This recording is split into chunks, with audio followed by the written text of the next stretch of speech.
Hey,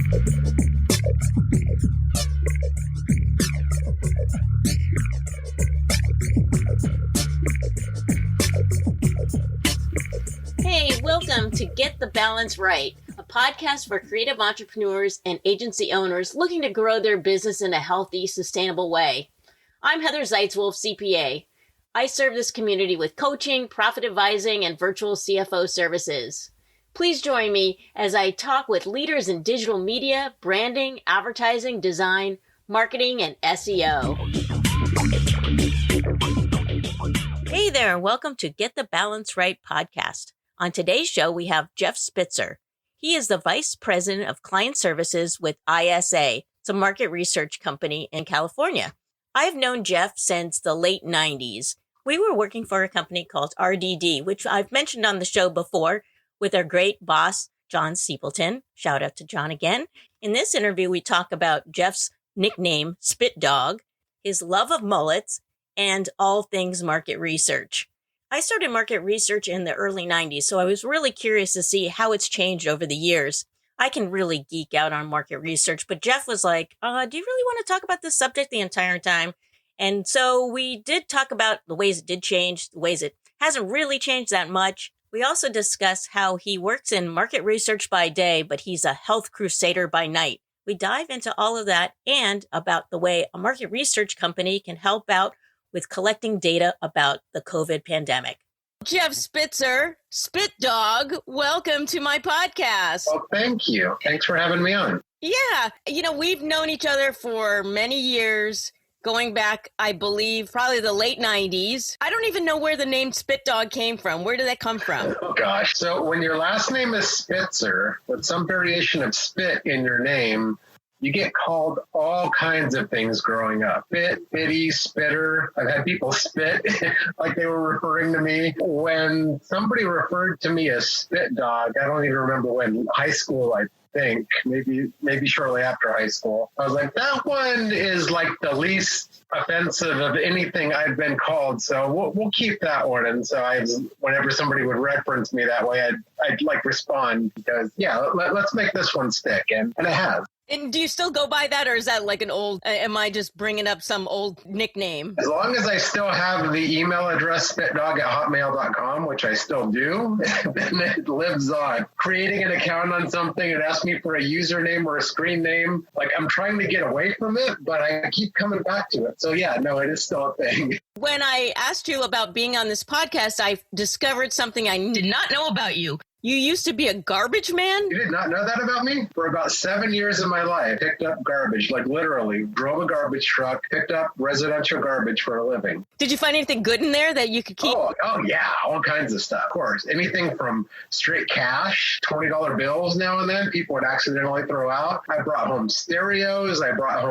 Short answer is yes. I brought lots of, there's a stereo I got lots of use of over the years, like sometimes Toys R Us, so at the dump, not actually on the curbside, but like at the dump. Toys R Us once in a while would just throw away a whole bunch of excess, open package, whatever. I had little kids at home, so when there's an unopened package of diapers at the dump, you take that home and use them. Probably TMI, if my son hears this, he's going to be like, you did what? You put me in what? Hey, they were good, man.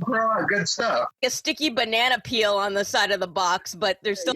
Swipe it off. It doesn't hurt. No. Yeah, no, I did it for 6 years when I lived in California and about another year when I moved to Oregon before I finally got a job where I could take a shower before work instead of after work, which was my entire goal, actually. And actually that job was RDD. When did you get into programming? Was it while you were still being a garbage man? Did you learn how to be a programmer? I did. So I went back to school. So I dropped out of college young. My son was born 2 weeks before I turned 20. So I had a kid young. So I dropped out of college to take care of my young family, got a job as a garbage man.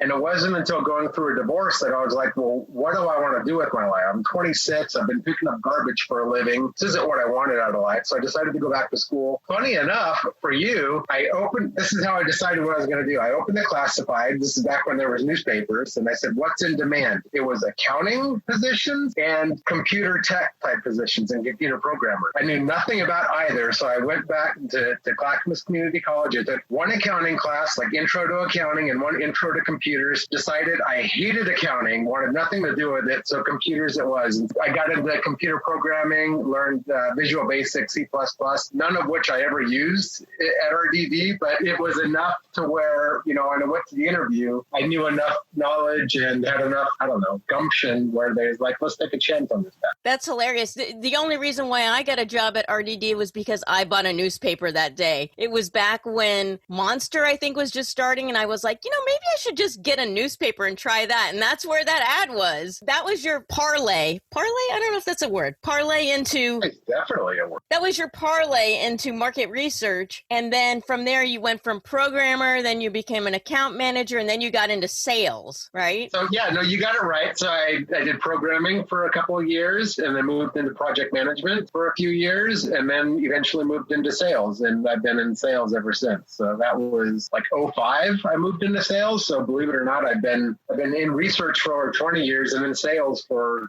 3/4 of that time. And where are you at now? I'm with a company called ISA based out of Los Angeles, similar to what RDD could have been had they still been around. We do the same sort of stuff, a lot of data collection, but we also do full service research, variety of methodologies, and I work on the client side.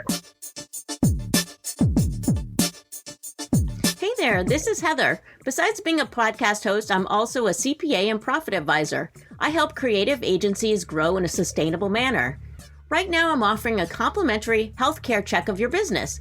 So if you go down to the show notes, you'll see a link and you can sign up. All right, now back to the show.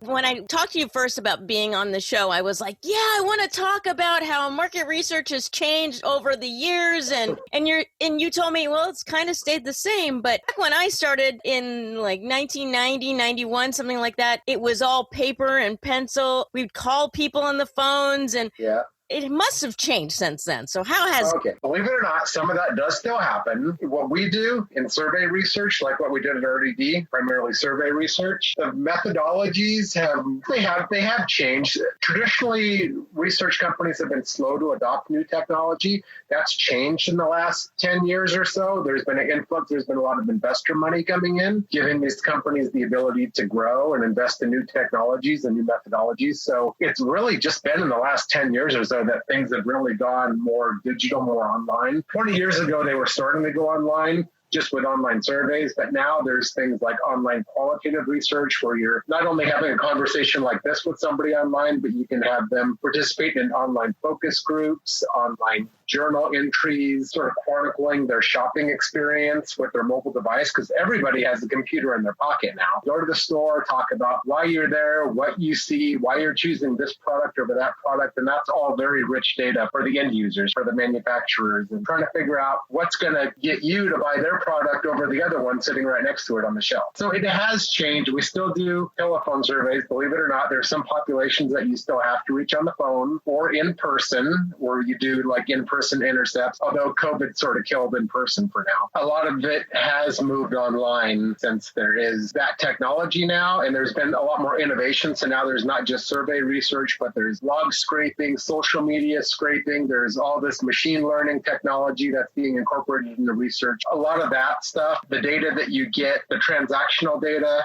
that a lot of companies use now, it's not of as much use without pairing it with survey data, so you know why. So you can see what people did, what people said online, what people have purchased, but you don't know why, what led them there. And so that's where survey research comes in, or doing other types of like in-person research to really understand what's motivating them to get to the end result that you see. So when you say scraping, does that just mean like some kind of computer program that kind of goes through and sees what things people are talking about? Basically, yeah. So when you give permission on all the apps on your device, you give them permission to access your Facebook profile. That information is then mined for data so they can understand you better, understand and try and predict what you're going to do. next, like what you're going to buy, how they can better put an ad in front of you that's going to attract you. It's all designed to try and get our dollar. So sample must be far more complex than it used to be. When you go to get some sort of sample, I mean, now they have Google searches that they have information on all these different people. Like, how do you get sample these days? And like, who holds all this data? Is it Google that distributes it out? Or, I mean, how does that work? Everybody's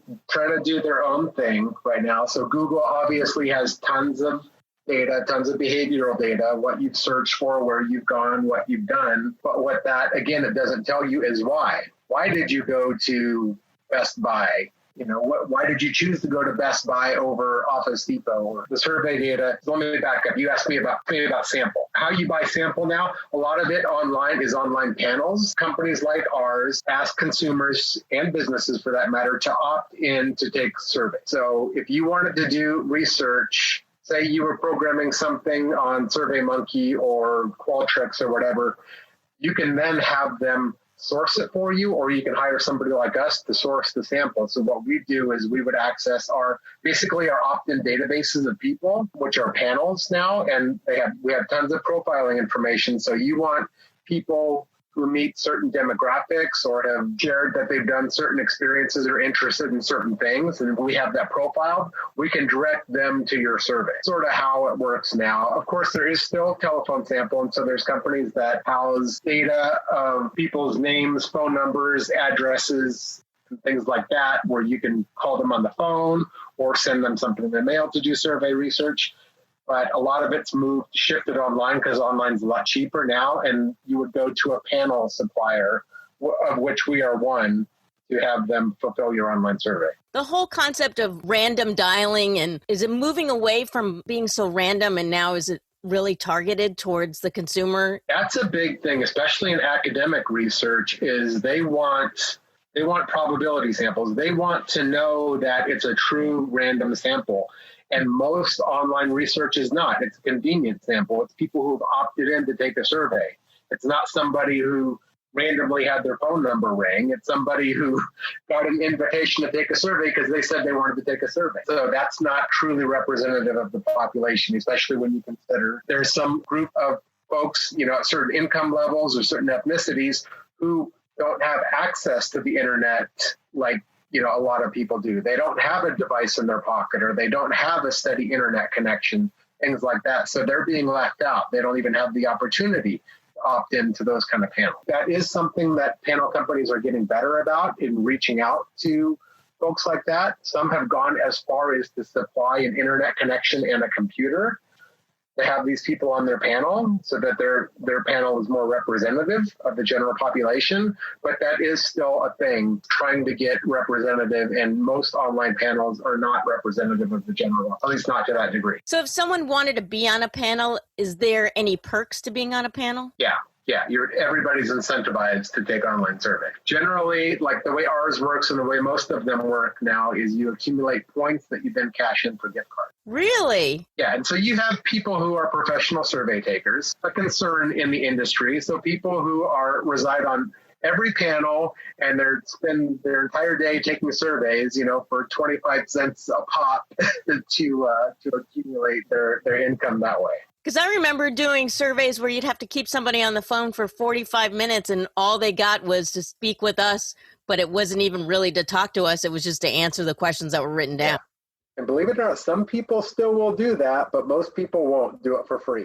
I'll tell you, whenever I get a survey that comes my way, if there's an Amazon gift card at the end of it, I'll take it. That's right. And do you take it if it's a guaranteed gift card or just for opportunity to get into a drawing? A drawing. That's all it takes. That's all it takes. All right. I'll remember that and we'll send you something.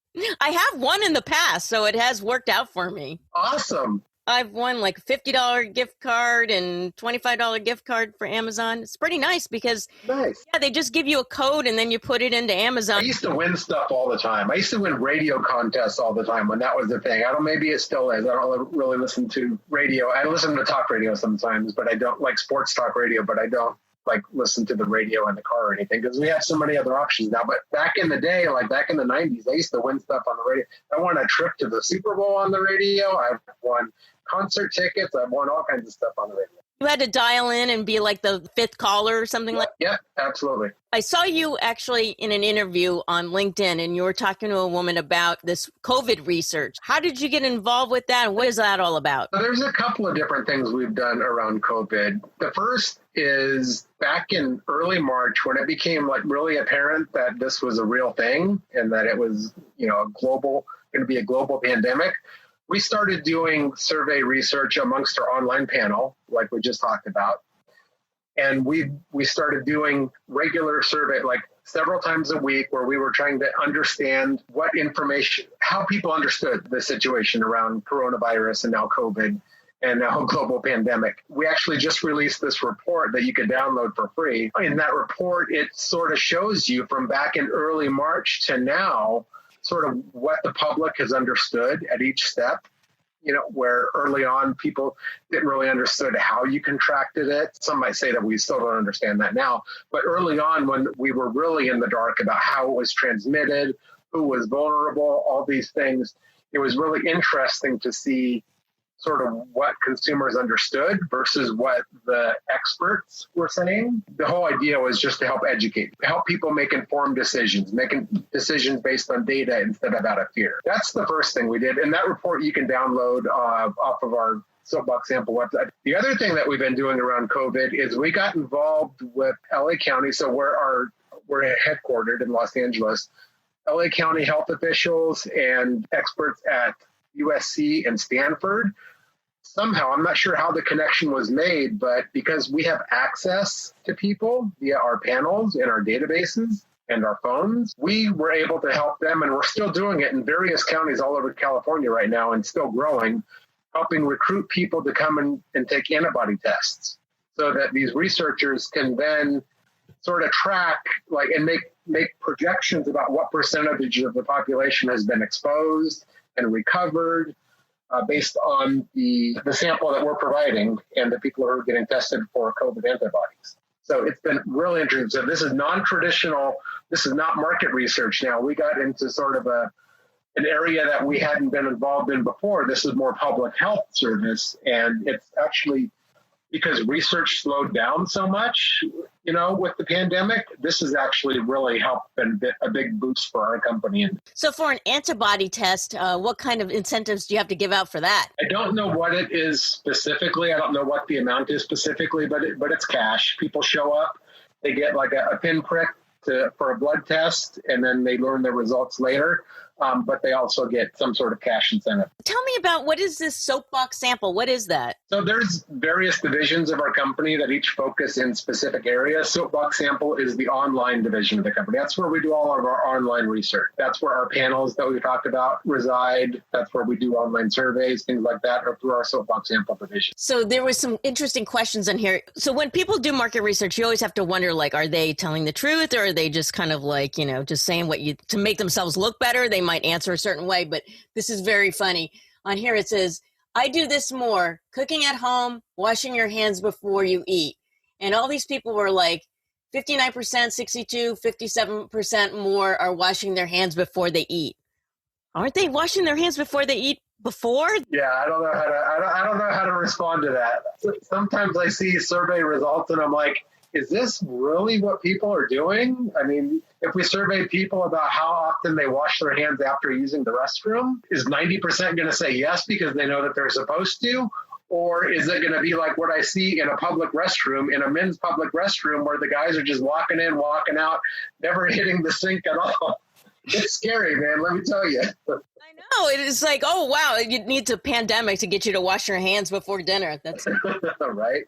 And then there was another one that said, what are you doing for fun? 69% are watching TV and movies, 18% working, 13% reading, 4% other. My mind went other, 4% puzzles, masturbation. What are these?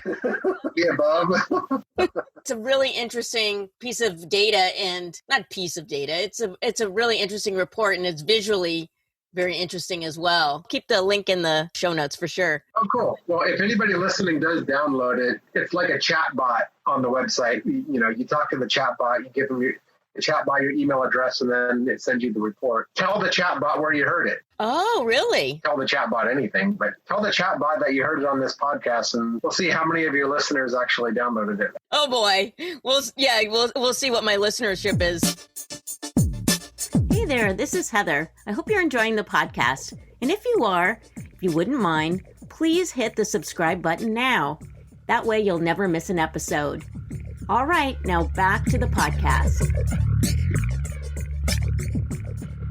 I do want to ask you about your health coaching. How'd you get into that? Probably like a lot of people get into stuff like that. My own personal journey. I don't know what I weighed back when we worked together. I was probably never really overweight. There was a good chunk of my life where I was slightly overweight, pre-diabetic. At the high point, I was at like 205 or so what I weighed. And so when I look back at old pictures, I'm like, yeah, I have lost some weight. I'm at like 170 now. Really, it was my own journey. So my own journey in understanding more about what a healthy diet looks like, losing weight on my own, and then wanting to share that with other people. So I started people would say, hey, you've lost a lot of weight. What are you doing? Things like that. And I'd tell them, and then I'd be like helping people.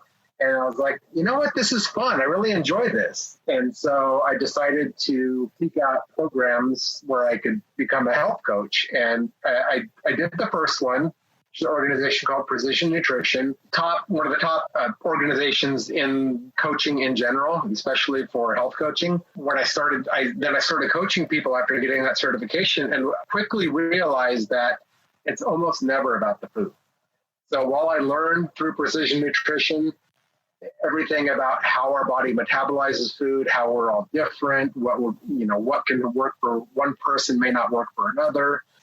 There's no one specific diet that's right for everybody. I get that question a lot, and it's really not what it's about. It's about balance and figuring out what's right for you. Anyway, long story short, I figured out that it's not about the food. It's about why we don't do what we know we're supposed to do. I sought out life coaching so I could really help people dig in deeper, figure out what the internal blocks, what the limiting beliefs are, what are the things that we've always believed about ourselves that are actually holding us back, and sort of tackle those inner gremlins and remove those so that you can make the choice that you want to make, as opposed to the choice that you feel like you have to make because it's just too tempting. So when do you find time to do this? Are you doing this kind of like on the weekends? I mean, you're a full-time salesperson, right? Yeah, evenings and weekends. Other market research organizations that you're involved with? Still a member of the Insight Association. I've been involved. I was on the board of directors for the local chapter, the Northwest chapter, for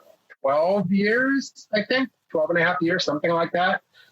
Various positions, including 2 terms as president. So I've sort of done a lot of helping the organization put together educational programs, conferences. We set up an endowment program. We set up a scholarship program with OSU and with UW for a while that we had. There's a lot of things that we did there that I'm pretty proud of, but I finally, after 12 some odd years of being on that board, I finally stepped off at the end of last year so that I could start to focus on some other areas, like doing more health coaching, like this other organization I got involved with called Braver Angels, which is about political polarization and helping bring people together. I'm on the officer, my local club officer for Toastmasters, which we were chatting about the other day. Yeah, it turned out we're both in Toastmasters. We didn't even know that each other was in Toastmasters. Yeah, that was funny. I believe we were on that meeting with like 300 some odd people in the chat going crazy. I saw something pop up saying, "Is this Spit Dog?" And I was like,